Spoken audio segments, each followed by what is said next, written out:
Hello, we are Geeks Assembled. Today I'm joined by Susan, and if you can just make him out there, Craig.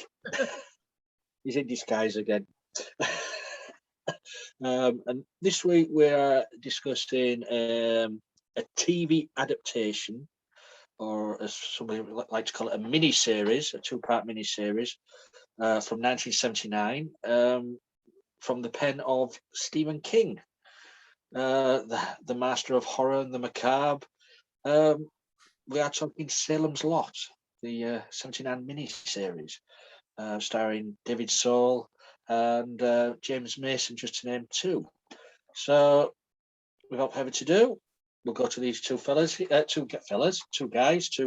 and gals, and we'll go with the opening thoughts on this. Who wants to go first? Okay, Susan's put you forward, Craig. She set you up. I think, well, this is one of the earliest Stephen King movies that I saw growing up. Probably one of the first horror movies I probably saw as well. I definitely wouldn't want to ever visit Salem if I ended up, or let alone Maine. I'm just freaked out. I think the place is cursed. You know,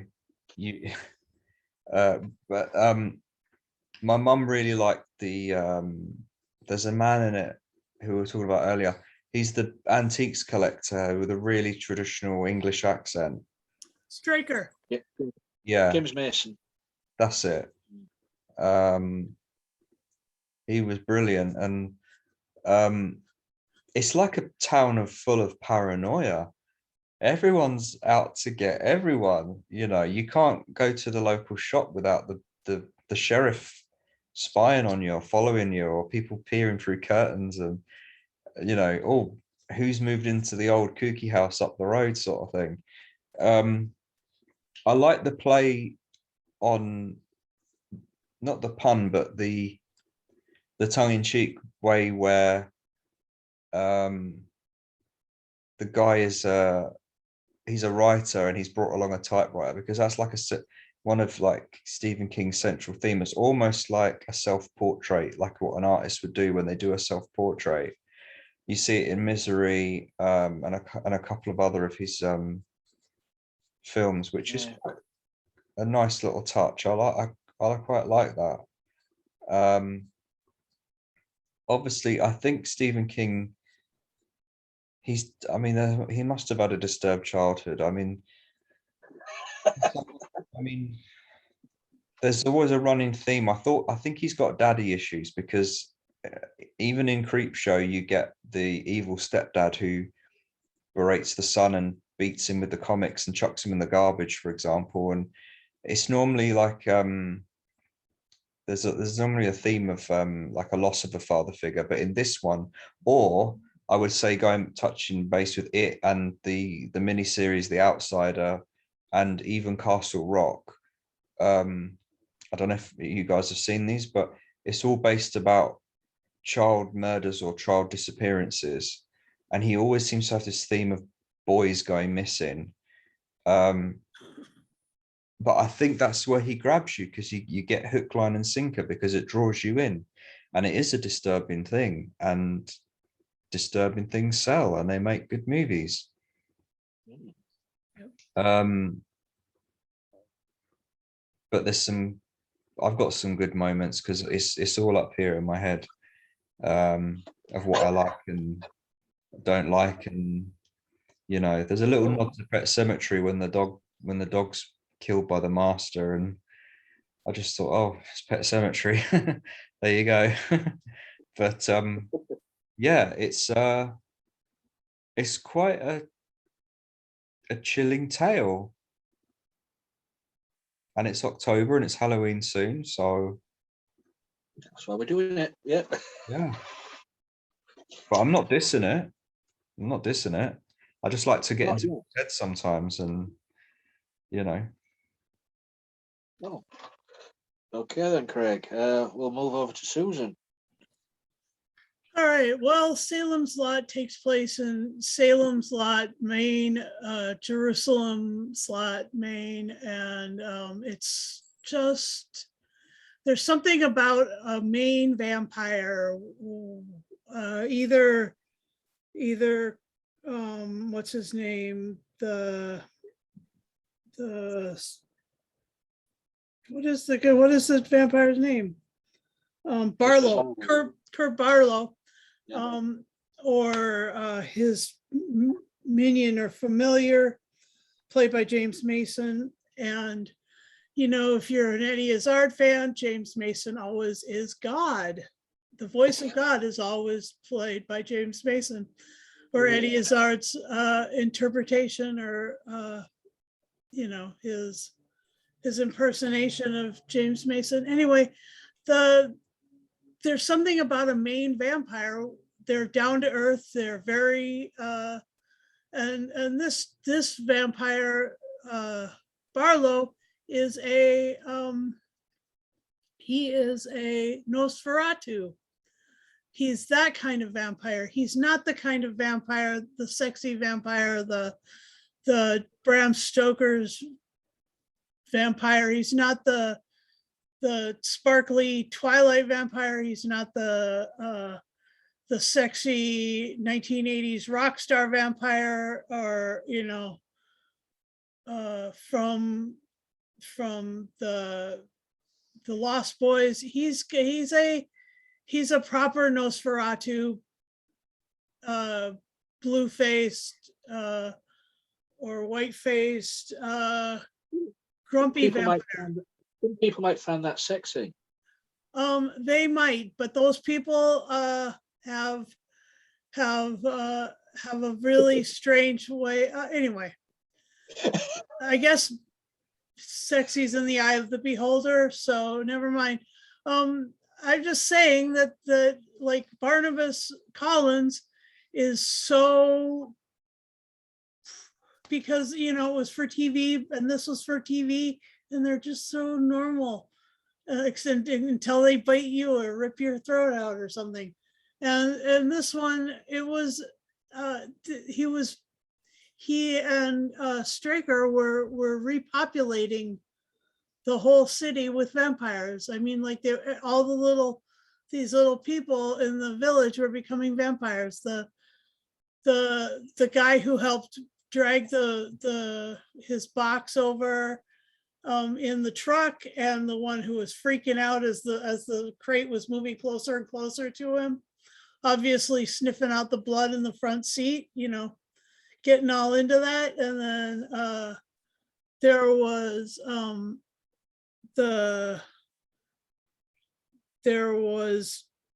I think that's his name was Jason Burke, and then there was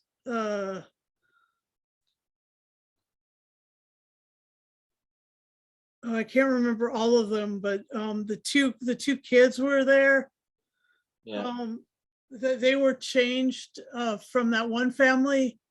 They were changed, and then they showed up at the house of the other one, and one of them showed up at the house of Mark Petrie, who, you know, what a name to choose out of the 1950s, 60s, you know, because that was Dick Van Dyke Show.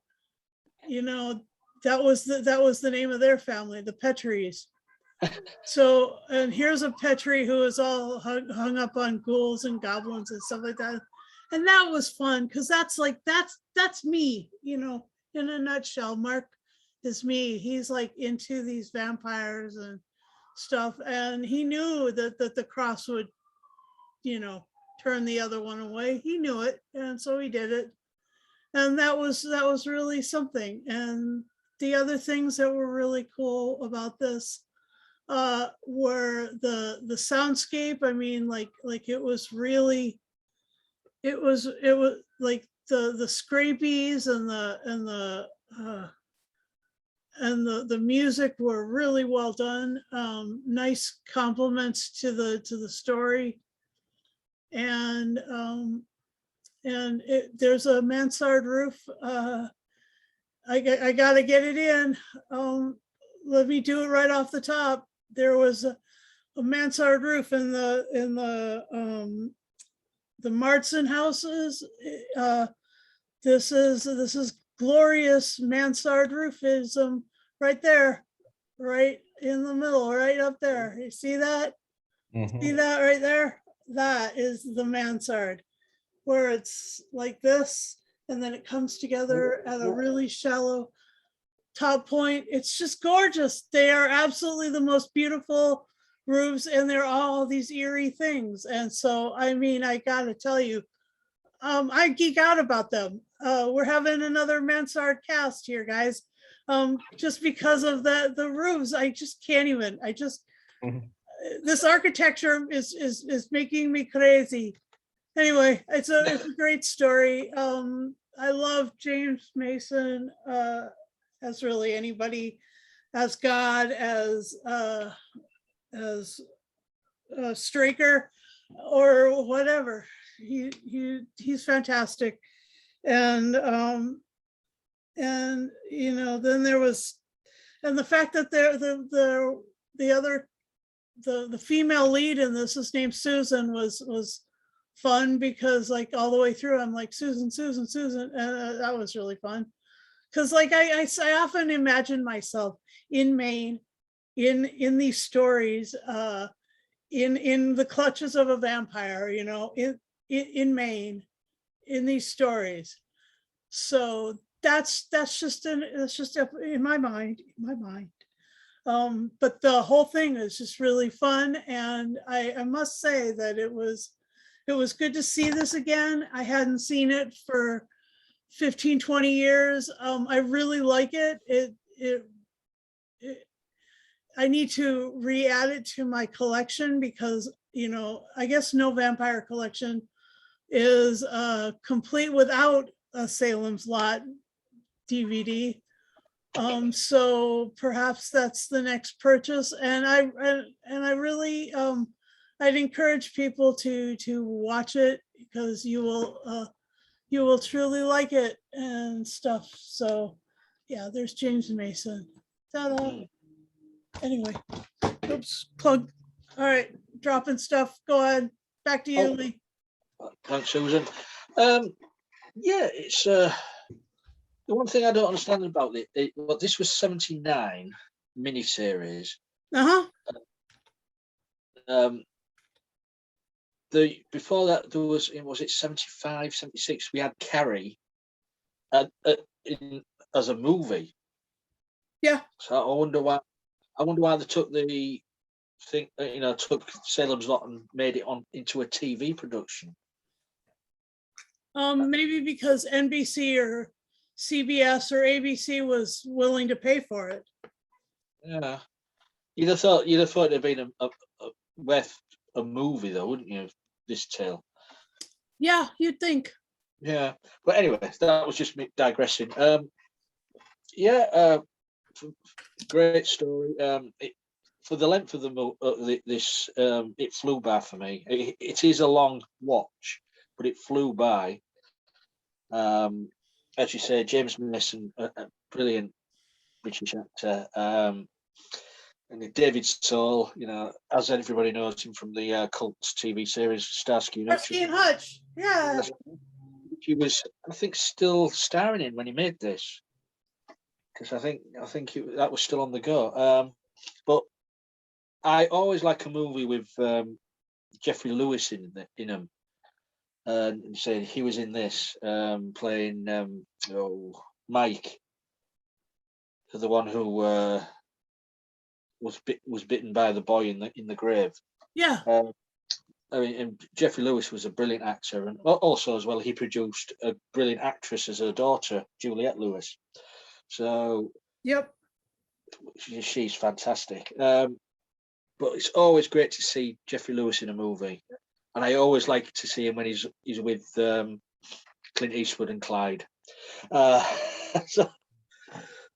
I digress again. But Salem's Lot, yeah. I did mention this to Susan before we started. A tale of vampires, turning everybody into vampires. Not one drop of blood in this. Did you notice that, Craig? There Was was no, one on her collar? there was not one drop of blood anywhere. It's weird. There might have been a little drop of blood on the bed sheet or something like that, but there was no. But that might be due to having it been a TV thing. Maybe the companies will say, "Well, you can do a vampire thingy, but we won't have blood in it." That's 'Cause, weird. I'm not sure, I don't Yeah, I know. was watching and I'm thinking, well, there's no blood. Where's the blood? Hmm. But and as Susan said, the design of Barlow, yeah, it's very reminiscent of Nosferatu back from the 1920s. But Yeah. that's an iconic design. So I think you it's know, a, why- I think why- it's its own. I think it must be its own like sort of lore creature. Like Yeah. there's like that kind of vampire, then there's the sexy vampires. You know that yeah, it just has to be its own like niche. and it's been mentioned as well that Stephen King always seems to involve children in his stories, and if you put children into a horror movie, children are spooky. They can be spooky in horror movies, Yeah. and when these kids are turned, they're so spooky. They are. They really are. I mean, I don't know the actors' names, but the way, you know, they were just outside the window and tapping on the window and floating. That is Right behind Craig's head. Yeah, just that's another iconic scene, isn't it? Yeah. You know, tapping on the window, sort of scratching on the window. But yeah, I enjoyed this. It must have been 20 years since I saw this, you know. So it was good to sit down and watch this. I'm glad we're doing a Stephen King month. Yeah. Me too. Hmm. There is, I know, I can't really get, as I've said, I can't really get into his books.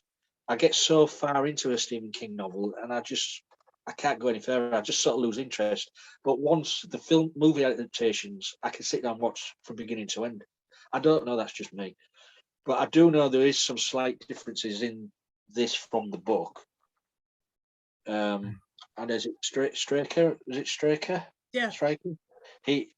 Barlow in the book kills him and feeds and drains his blood. So, but he's, as you say, he's familiar, isn't he? Yeah. Because it's not really explained in the movie what he is.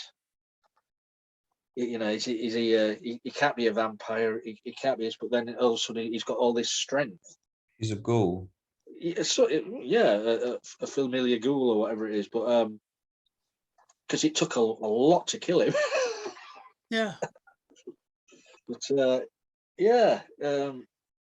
you never think of James Mason being in a movie like this, to be honest.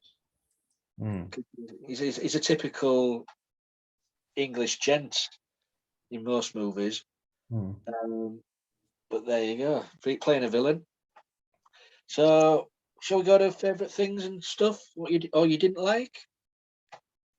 Yeah. Go on, Glenn. You said you've got loads in your head. I like the window stuff. When they're scratching on the window, I like the way the steam. I don't know how they did it, but it's like the steam goes into them from the outside. It was really unusual. I was trying to work it out. Do you think it was filmed in reverse? Possibly. It's really, really cool. Love And that. I don't know if they were on cranes or I couldn't see any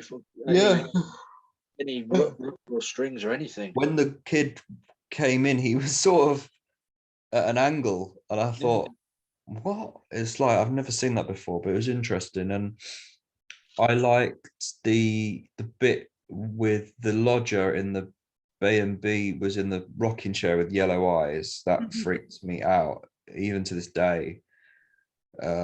Creepy, man. And the bit where he has the crucifix. I love the fact that the kid had the little crucifix from the model set and used that against his friend at the window. That was cool. Mark Hamill, is it? He was brilliant. I liked Mark Hamill. Mark Hamill. No, Luke Mark Skywalker. Mears. Or excuse me, Lance Kerwin. that's it. Mark Petrie is the character's name. And I like the bit where the woman is coming through the stairwell and they're all coming out. That freaked me out. And then he gets the cross and sticks it on her head and it all burnt. Then the smoke comes off. That's probably one of my favorite scenes. And the master's pretty creepy as well. And yeah, that's my favorite stuff. Cool. Susan. So I like the scene where Mark and Susan are in the Martson house and they are, doing the vampire hunt. And I just was like, no, shut up. Don't say anything. You don't want to give yourself away. Oh my God, don't use names. Jesus, what the hell's wrong with you guys? I was just like doing this running, like yelling at the TV type deal. Anyway, that was enjoyable. The other thing that I really liked about this was I liked that they had a couple of really good actors in it, like besides Bonnie Bedelia, who we haven't mentioned as Susan. And then there was Elisha Cook Jr., who was into so many things before. And he played the Weasel Phillips, the drunk guy. Anyway, that was great. And George. Yeah, he was in the cast we did about a House on Haunted Hill. Yeah, he was in House on Haunted Hill. He was in so many things. And George just does Dunna or Duzda or whatever, Dunsta. He's been in a lot of things. And I don't know if Marjorie Glick was played by James Mason's wife or daughter or something like that. But there's a Clarissa K. Mason and then Kenneth McMillan, who played Baron Vladimir Harkonnen in the David Lynch Dune, was the sheriff constable. And Fred Willard played Larry Crockett, and Fred Willard was in so many things, but he just recently passed away. He was doing late night sort of funny sketch bits at the end of his life, mostly for one of the late night guys. Anyway, that was his deal. And the things that I liked when they were underneath the house and they were going into the root cellar and there was all those vampires around and they were just kind of laying out on the ground. That's the way you'd assume that if, before they found their coffin or their whatever, their travel capsules, that they would just like lay down on the floor underneath a house in the dirt. Like that would be normal. And that's really kind of interesting. And it didn't have to do with like dragging 50 boxes of earth from Transylvania, which always seemed a bit, oh, really? Is that what you have to do?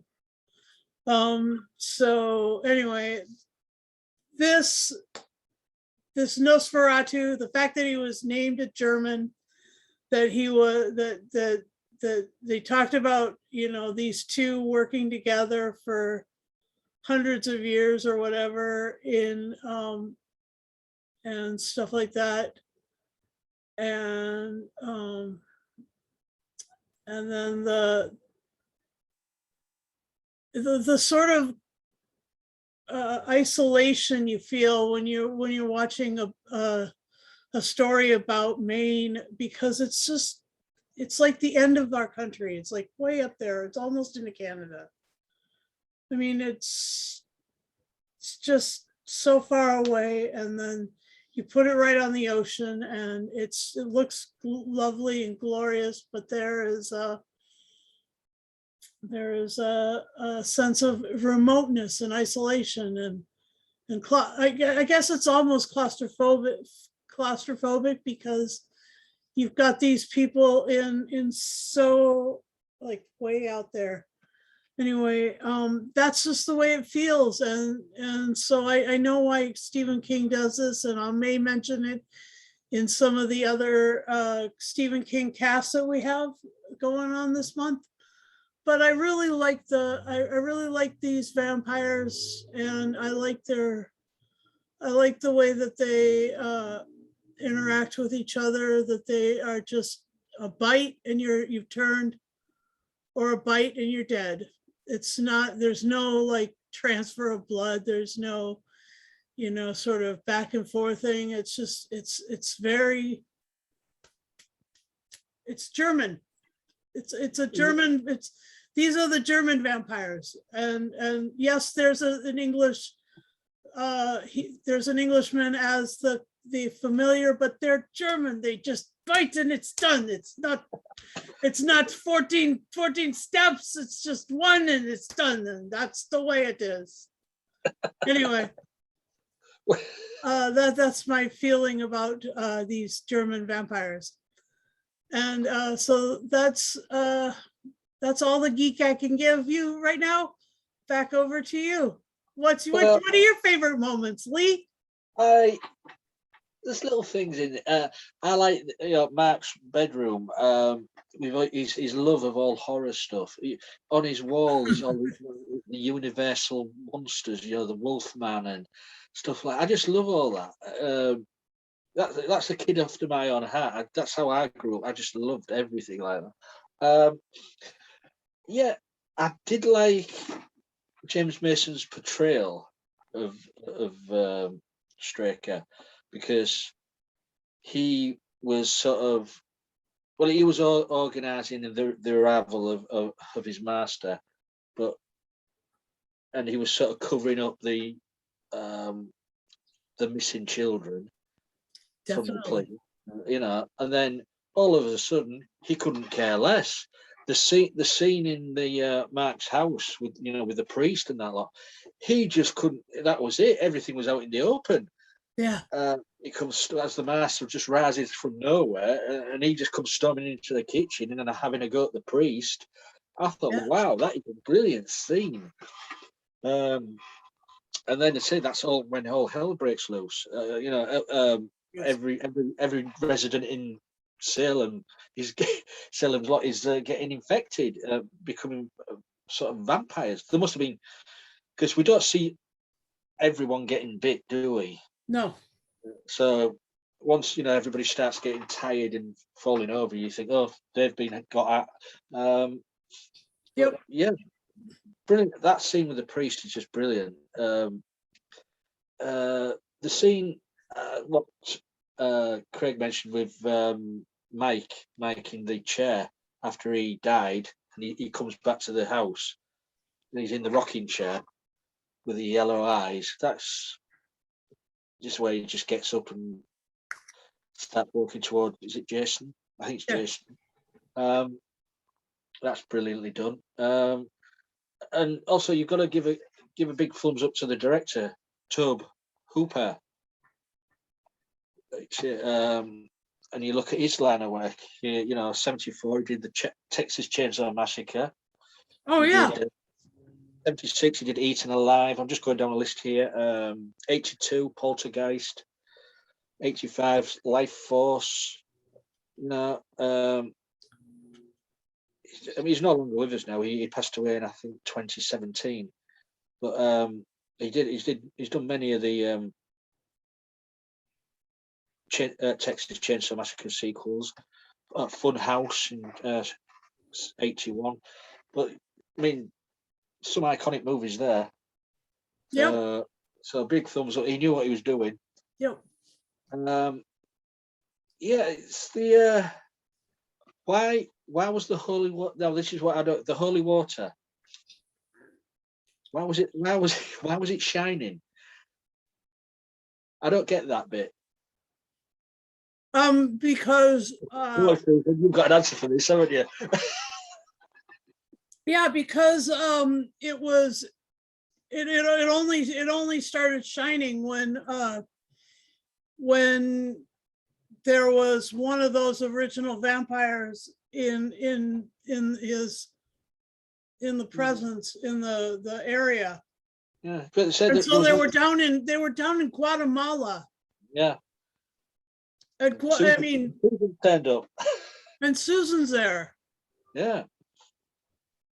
And So- so, he knew, maybe it was like the just to show that this is connected to that is connected to that.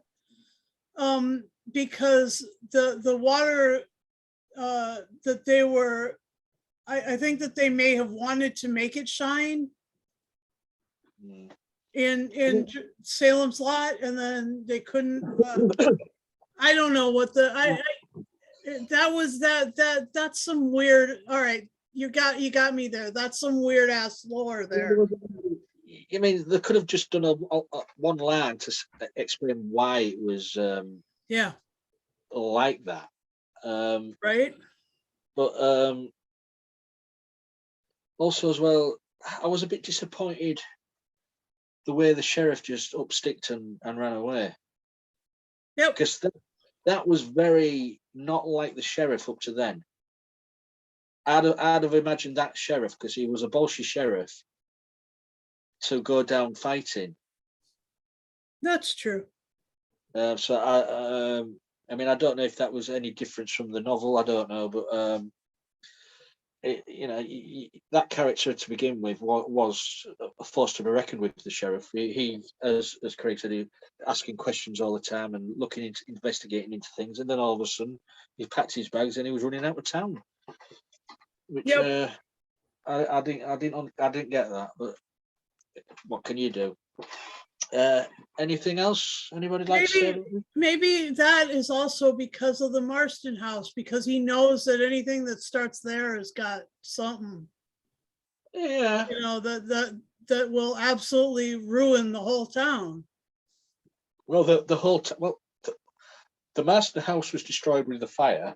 There's only 289. Oh no, there's 2,000 people in the town. That's right. That's what it was the whole town vampirized. Well, I thought it was going to be like a howling situation, but in Return to Salem's Lot, that's this father and the son, they travel, don't they? They do. So This is, And it's not the father and the son, it's the son from it's Petrie and his friend. yeah, but yeah, because it was. I know that they destroyed the house, but I'm thinking, are they going to go have to destroy every person in the town if they've been all got at? That's a really looks good like question. it. But also as well, you've got to realise as well, Susan's mother was mostly the only safe one in the town, because she was protected in the house. She had all the what do you call them hanging down? Hemlock? No. Was it hemlock or wolfsbane or whatever it's called? Yeah. Scarlet. Yeah, that she was in the house protected. So, but you've never seen again, is she? No. So she Yeah, there's some she's loose ends. You're right. she's mostly wondering where her husband is and where her daughter is. Right. Well, her daughter's in Guatemala and her husband is With Alex, Massachusetts, Boston. has been gilleted, perforated. Nephilacted. Yeah. So, anything else you'd like to say about Salem's Lot, you two? No. So, do you Okay, think that I got a question. Do you think it really mattered that when Mark was in the scene that's behind Craig's head, when he holds the cross up and he says, I revoke your invitation into my home. do you think that that becomes the invitation in is important? Or is Well, that a throwaway line? The invitation, does that go back to Stoker? The inviting him over the threshold? I don't know where it comes from, but that is part of lore. Yeah, it's vampiric law that the vampire only can enter the house if invited Mhm. through the doorway. I don't know if that was Stoker. It might be Stoker put that into the law. I don't know. Yeah. But to revoke it, yeah, if you've got your faith and that to revoke the, and he had his faith. And so in some places the cross worked, and in the case of the priest, he just crushed it and threw it on the ground.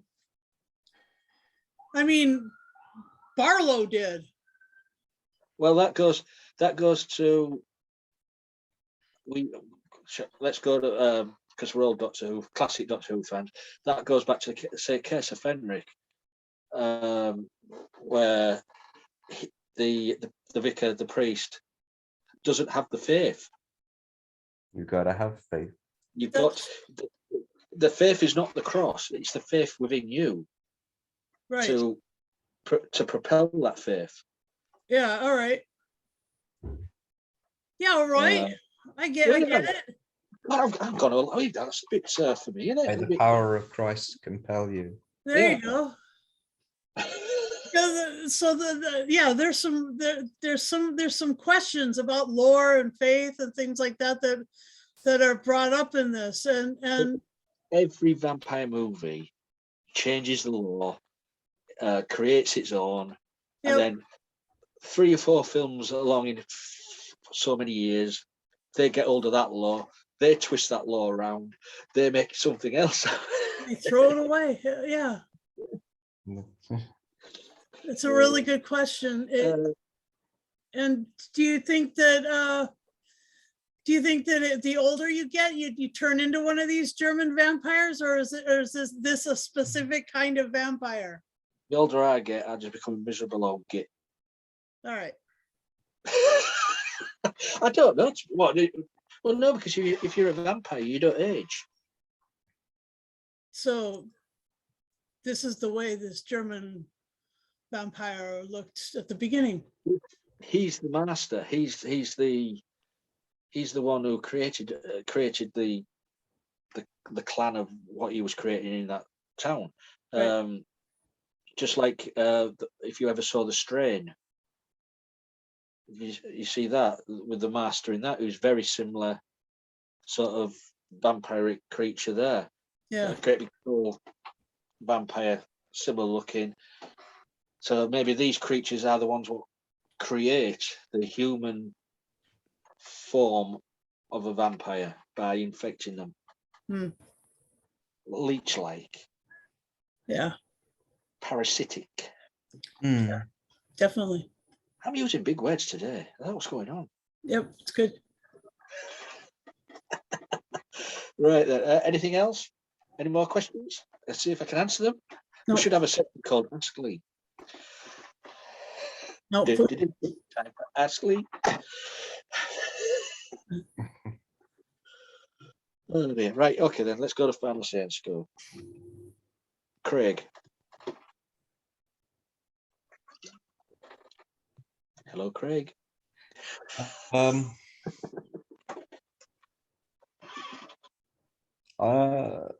It's a very really enjoyable horror movie. It does it really well. It's very interesting. You've still got the psychological thriller of the missing kids and stuff, and I know it's a long movie, but it was based as a TV miniseries, so that's why it's long, but it's well worth the viewing, and the effects are cool. The 1979, yes. Yeah, especially for the smoke scenes and the levitating through the window stuff. That was very surreal. Really well done. Big sets. There was a laugh out loud bit where the truck driver is convinced his wife's having an affair, and then it was so 70s. I mean, he comes home with a shotgun, and then it's just hilarious. And then he closes the door, and then you hear her being beaten in some sort of, and then she screams out, "Ouch!" And then it's just laugh out loud. But obviously, I'm not condoning or laughing about domestic violence, but it was just, the 70s was just what a weird time to be in, and a oppressive time for women and in general, you know. But there you go. I'll give this film, I really like it. I'll probably give it, it was 70s horror, wasn't it? It wasn't how I want to give it a 9. I'll give it 9.5 fangs out of 10. There you go. Not bad there, Craig. Susan. All right, well, let's see. I have enjoyed watching it again for the first time in 15 years. The lore questions it brings up are great, because Stephen King never does answer any lore questions pat. He has no pat answers. And he drew from a lot of different sources, obviously, and as did the filmmakers for this. And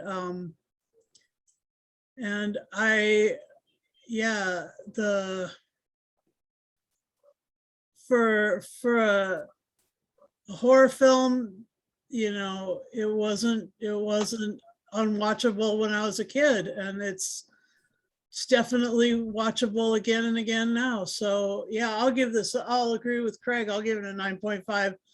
I'll give it 9.5 mansard roofs in burning houses in Maine out of 10. Oh God, hair and them roofs. Should we go and watch Psycho next? Let's see. Let me see. Yeah, it's a pretty damn good tale. As I say, it's 2-parter miniseries. Great cast.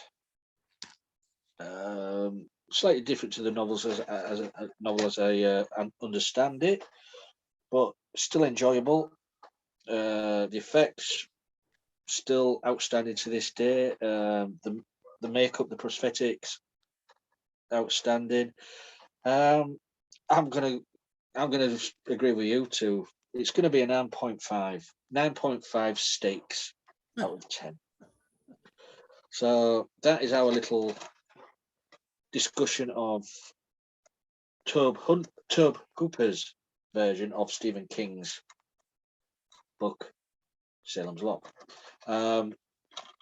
You guys out there, let us know if you've seen the movie, let us know what you thought of this movie. Please leave a comment below. Let us know if you like this video on YouTube, of course, with a thumbs up. If you don't like the video, give us a thumbs down, because here we can take it. We made a stand stuff. If you want to be in our gang on the casts, please get in touch with us. Say, leave a message on the video. Messages. We're on Facebook. We're on Twitter. Just get in touch, and we'll try and get you on. All we ask is that you be 18 years and over, working camera and microphone and laptop, PC, tablet, whatever, and you're good to go. And I think that's it, isn't it? Oh no, there's one more thing as well. If you click the bell notification button on our videos on YouTube, like that, every time we put up a video, you'll get a rusty ding ding noise like Susan's has there. So that's it, isn't it, Susan? I think everything. Yes. I know what we can do. Go on, Craig. Give the other podcaster a bit of a plug. Oh yeah, so if you want to see some of my artwork, then check out Etsy store, search Craig's World for my store, for my photography and my art merchandise. And you can also catch me on, I'm doing 2 for 180s, which is, I think I'm doing Killer Party and Night of the Demons from next week. And I'm doing Ghost Story by Peter Straub versus the novel for classic horror on llpodcast.com. So check it out. Mhm. I'll wait for you to send the cash later on then for that. Oh no. Well, there we go. I do need a Oh, bit. Lee, always doing adverts. Who me? I do not advertise on these casts. I want an amaretto. You maybe I'm gonna go and get a drink in a minute for this next one. Ooh, I've got 2 bottles of amber in the cupboard. I might get one in a minute.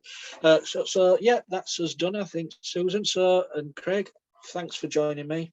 Check out It's Return to always a Salem's pleasure. Lot. It's worth it. Yeah, it was a cheesy definitely. movie. It was definitely cheesier than the original, and None of the original actors in it, though, are there? As far as I know, I don't think so. I'm not sure. I don't think they are. I think totally different actors. So yeah. So until next time, remember it's October, and we are doing a Stephen King month. So every cast for a good few more weeks, it's going to be a Stephen King based cast. So until next time, stay safe. Be seeing you.